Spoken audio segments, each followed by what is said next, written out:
Welcome to Zeer News 24's roundup of today's most important stories. Today is Friday, the 13th of Saratan 1404, in the solar Hijri calendar, corresponding to July 4th, 2025. I'm William Ashford, bringing you key national and international news from Zeer News 24. Headlines: Russia's recognition of the Islamic Emirate. Moscow says recognizing the IEA will pave the way for expanding beneficial bilateral cooperation. China welcomes Russia's move. China's foreign ministry says it welcomes the new relationship between the Russian government and Afghanistan's caretaker government.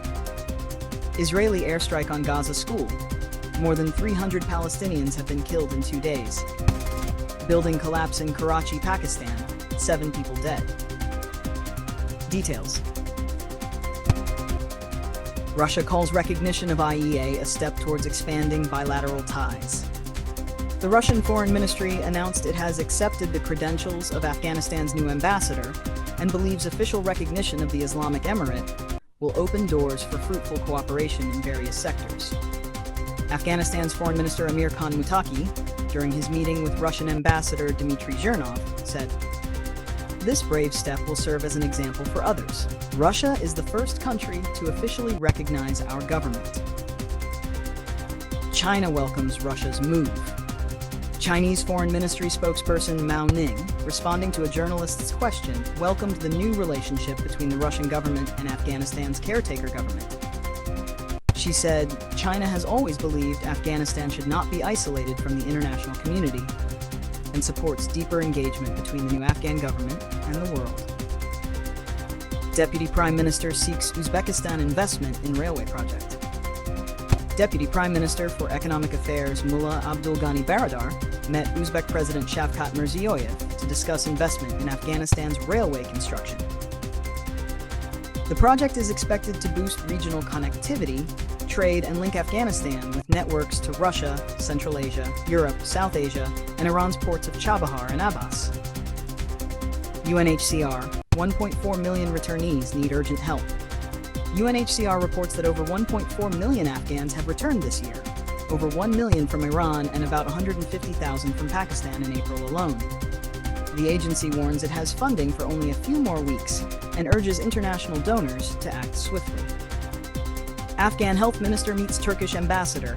Health Minister Maulawi Noor Jalal Jalali met Turkish Ambassador Cenk Ünal to discuss healthcare cooperation, capacity building, expansion of Ataturk hospital services, and medical visa facilitation for critical patients.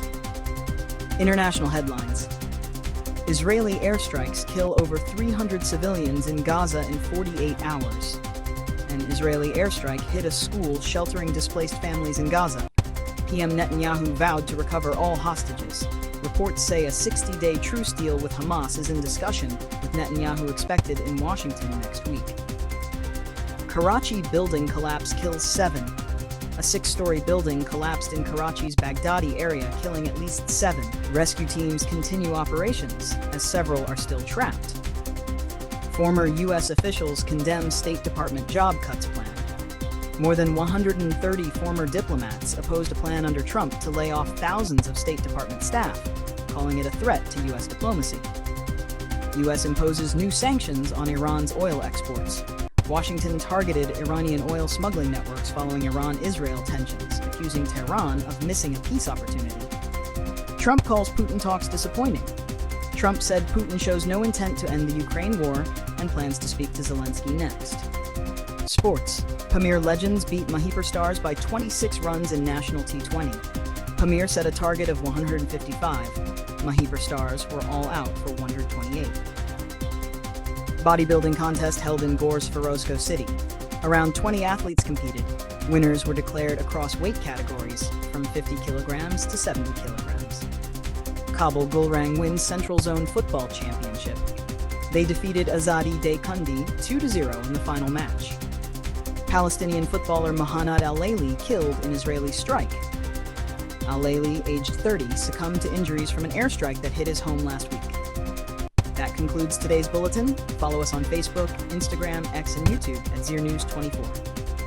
Until tomorrow's broadcast, may Allah protect.